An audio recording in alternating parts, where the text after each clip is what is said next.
ఆచి chicken masala. Hormuz జలసంధిని వెంటనే తెరవాలని ఇరాన్ కు యుఎస్ అధ్యక్షుడు ట్రంప్ మరోసారి హెచ్చరికలు జారీ చేశారు. లేదంటే వచ్చే మంగళవారం పవర్ ప్లాంట్ బ్రిడ్జ్లపై దాడులు చేస్తామని వార్నింగ్ ఇచ్చారు. ఇక జలసంధిని తెరవండి, పిచ్చి బర్డ్స్ లేదంటే నరకానికి పంపిస్తా అంటూ విరుచుకుపడ్డారు. ఇక అల్లాను ప్రార్థించుకోండి అంటూ ట్రూత్ సోషల్లో పోస్ట్ చేశారు ట్రంప్. 48 గంటల్లో హర్మూజ్ ని ఓపెన్ చేయకపోతే ప్రళయం సృష్టిస్తామని నిన్న ట్రంప్ హెచ్చరించడం తెలిసిందే.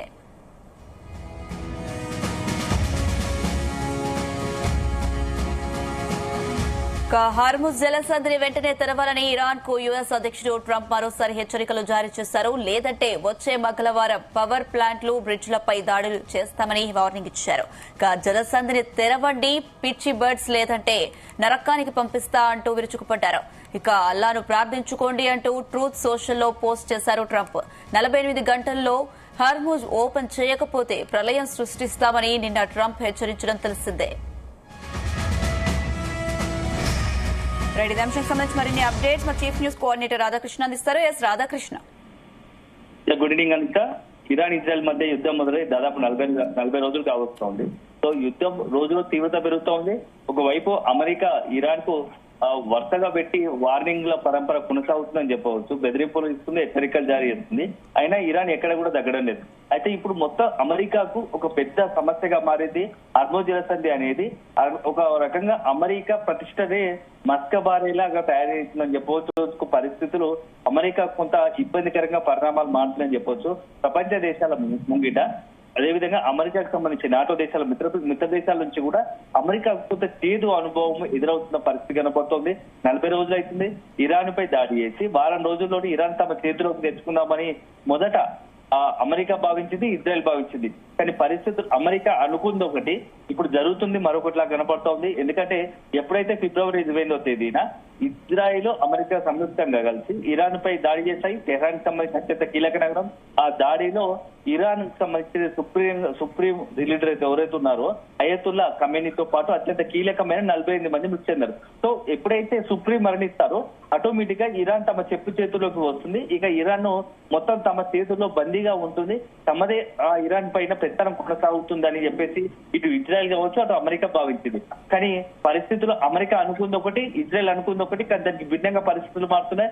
ఒకవైపు సుప్రీం లీడర్ కోల్పోయినా ఇరాన్ నుంచి అనూహ్యంగా ఊహించని రీతిలో ఎదురుదాడి, ప్రతీకార దాడి మొదలయ్యాయి. సో అదే ఇరాన్ కూడా వ్యూహాత్మకంగా ఒకవైపు తమ సుప్రీం కోల్పోయినా దాడికి మాత్రం వెనుకాడలేదు, ప్రతీకార దాడులకు పాల్పడుతుంది. ఏ మాత్రం వెన్ను చూపకుండా ఇటు గల్ఫ్ కంట్రీస్ ని టార్గెట్ చేసుకుంది. ఎక్కడైతే అమెరికా ఇజ్రాయెల్ డైరెక్ట్ గా కాకుండా వీళ్ళను అంటే ఒక రకంగా బెదిరింపులకు పడేటలా ఇక్కడ వాళ్ళకు ఒక రకంగా అమెరికాను ఒక రకంగా ఇబ్బందులు నెట్టే విధంగా గల్ఫ్ కంట్రీస్ పై దాడికి దిగుతూ ఒక రకంగా అమెరికాను పరీక్షించే విధంగా కూడా ఇరాన్ వ్యూహాత్మక దాడులు దిగింది. ఇప్పుడు రోజు రోజుకు దాడుల పరంపర కొనసాగుతుంది. 40 రోజులు అవుతుంది.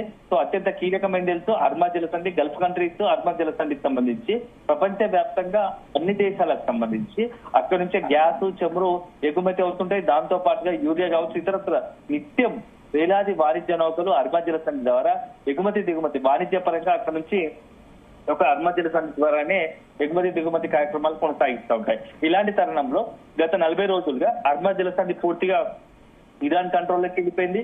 ఇరాన్ మొత్తం పట్టుకుగెచ్చింది. అక్కడి నుంచి వాణిజ్య నౌకలన్నీ కూడా ఇతర దేశాలకు వెళ్లాల్సిన చమురు కావచ్చు, గ్యాస్ కావచ్చు, ఇతరత్ర ఎందుకంటే ముడి సరుకులతో కూడుకున్నది. ఎందుకంటే ఇటు డ్రగ్స్ కి సంబంధించి ఏవైతే మ్యానుఫ్యాక్చరింగ్ మెడికల్ కి సంబంధించినటువంటి డ్రగ్స్ తయారీకి సంబంధించినటువంటి టాబ్లెట్ కి సంబంధించినటువంటి ఏదో ఆ ముడి సరుకు కావచ్చు, యూరియా, ఇతరత్ర అన్ని కూడా అక్కడే చక్కైన పరిస్థితి కనబడుతుంది. దీని ఇంపాక్ట్ ఇతర దేశాల మీద పడుతుంది. ఆ ప్రపంచ దేశాలకు సంబంధించి అన్ని దేశాలు కూడా అమెరికాపై ఒత్తిడి. మీరు ఒకసారి తొందరపడి యుద్ధం చేశారు, ఇరాన్ పై దాడికి దిగి ఏం చేశారు, ఇరాన్ పై దాడికి దిగి అనవసరంగా ఇతర దేశాలకు ఇరాన్ కంట్రోల్ చేద్దామనుకున్న మీరు అసలు ఇరాన్ కంట్రోల్ చేయబోగా అనేక ఇతర దేశాల్లో కొత్త సమస్యలు సృష్టిస్తున్నారు. గల్ఫ్ కంట్రీస్ మీద ఇటు దాడులు జరుగుతూ ఉన్నాయి. హర్ముజ్ జలసంధి మూసుకుపోయింది. దాని ఇంపాక్ట్ ఇతర దేశాలపై పడుతుంది. ఆ దేశాల ఆర్థిక పరిస్థితి మీద కూడా కొంత సంక్షోభాలు నెట్టే విధంగా కూడా మీ యొక్క తొందరపాటు నిర్ణయం చేస్తుందని చెప్పేసి అమెరికాకు సంబంధించి ఒత్తిడి పెరుగుతుంది. ఈ నేపథ్యంలో రోజు రోజుకి ట్రంప్ సహనం కోల్పోతున్నాడు.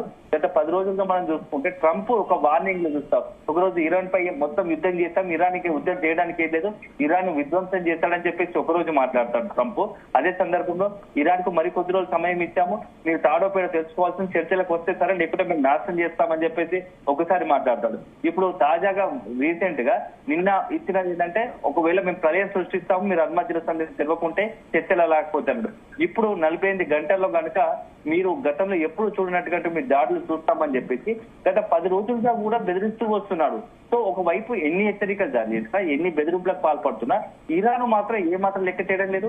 ఎట్టి పరిస్థితుల్లో అమెరికాతో ఇజ్రాయెల్ తో చర్చల ప్రసక్తే లేదని మొండిగా ఉంటుంది. సో ఇరాన్ సంబంధించినటువంటి వ్యూహాలు ఏ విధంగా ఉన్నాయనేది కూడా కొంత అందరినీ కూడా ఆశ్చర్యం వ్యక్తం చేసేలా కనబడుతున్నాయి. ఎందుకంటే ఇటీవల కాలంలో ఇరాన్ గల్ఫ్ కంట్రీకి సంబంధించి ఈ అత్యంత కీలకమైనటువంటి చమురు ఉత్పత్తి కేంద్రాలు, చమురు బావులు, అత్యంత కీలకమైనటువంటి గల్ఫ్ కంట్రీస్ తోటి వాణిజ్య కేంద్రాలను టార్గెట్ గా చేసుకుని దాడిలో పాల్పడుతుంది. అదే సందర్భంలో అమెరికా స్థావరాలు ఇజ్రాయెల్ తో పాటు కంటిన్యూగా దాడులు చేస్తూ అమెరికా స్థావరాలపైన కూడా దాడులు పాల్పడుతుంది. కొంతమంది అమెరికా సైనికులు కూడా ఇప్పటికే యుద్ధంలో కొంతమంది చనిపోయిన పరిస్థితి. అదే సందర్భంలో అమెరికాకు అత్యంత కీలకమైనటువంటి మొత్తం రక్షణ వ్యవస్థ, అత్యంత కీలకమైనటువంటి 2 యుద్ధ విమానాలు, F-35 యుద్ధ విమానాలను కూడా ఇరాన్ నేలకూల్చింది. సో రోజు పరిస్థితి చూస్తా ఉంటే అమెరికాలో కూడా డొనాల్డ్ ట్రంప్ పైన పెద్ద ఎత్తున వ్యతిరేకత పెరుగుతోంది. మీరు యుద్ధం వల్ల సాధించింది అమెరికాను ఆర్థికంగా నష్టం చేకూర్చేలా చేస్తున్నారు, యుద్ధం వల్ల మనకు ప్రయోజనం ఏముంటుంది?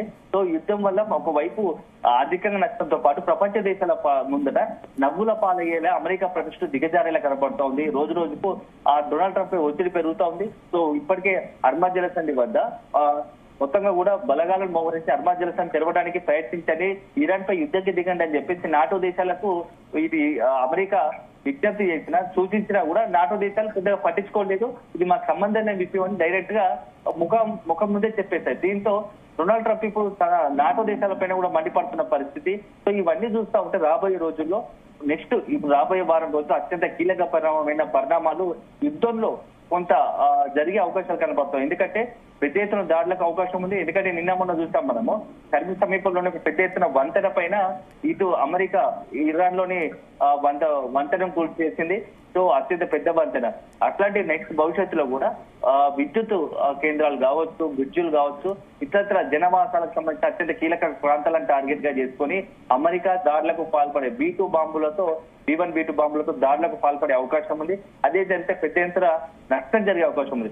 దీనికి తోడు ఇటు ఇరాన్ నుంచి కూడా అదే స్థాయిలో హర్మజ్ జలసంధి వద్ద ఉన్నటువంటి నౌకల పైన ఏదైతే తనకు సంబంధించిన ప్రత్యర్థి దేశాలకు సంబంధించినటువంటి వాణిజ్య నౌకలు వాటిని టార్గెట్ గా చేసుకుని మూకుమ్మడిగా దాడి జరిగితే పెద్ద ఎత్తున విస్ఫోటనం. ఎందుకంటే అక్కడ గ్యాస్ కి సంబంధించి, చమురుకు సంబంధించిన నౌకలే ఉంటాయి కాబట్టి ఆ పెద్ద ఎత్తున నష్టం జరిగే అవకాశం ఉంటుంది. సో ఏంది ఇప్పుడు అమెరికా వ్యూహం ఏంది, ఇరాన్ దానికి సంబంధించి ఎట్లా చేయబోతుంది అనేది మాత్రం రాబోయే వారం రోజులు అత్యంత కీలకం. ఇది కేవలం ఆ 2 దేశాలకు సంబంధించింది కాదు, ఇరాన్, ఇజ్రాయెల్, అమెరికాకు సంబంధించిందే కాదు, ఎంటైర్ పశ్చిమాసియాతో పాటు ప్రపంచ దేశాలకు ఇప్పుడు అత్యంత కీలకమైన మలుపు ఈ వారం రోజుల్లో యుద్ధంలో జరగబోయే అవకాశాలు కనపడుతున్నాయి. ఎందుకంటే దాని ఇంపాక్ట్ ఆ రకంగా ఉంటుంది. సో మనం వేచి చూడాల్సి ఉంటుంది.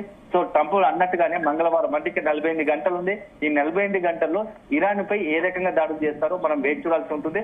ఆ తర్వాత ఇరాన్ నుంచి ఎలాంటి ప్రతిఘటన ఉంటుంది, ప్రతీకార దాడులు ఉంటాయో కూడా మనం భవిష్యత్తులోనే చూడాల్సి ఉంటుంది. సో అల్టిమేట్ గా యుద్ధం మాత్రం రోజు రోజుకు చేజారిపోతున్న పరిస్థితులు. సో దీని అంతిమంగా దీని ఇంపాక్ట్ ఎలా ఉండబోతుంది ప్రపంచ దేశాలపైన అనేది మనం వేచి చూడాల్సి ఉంటుంది.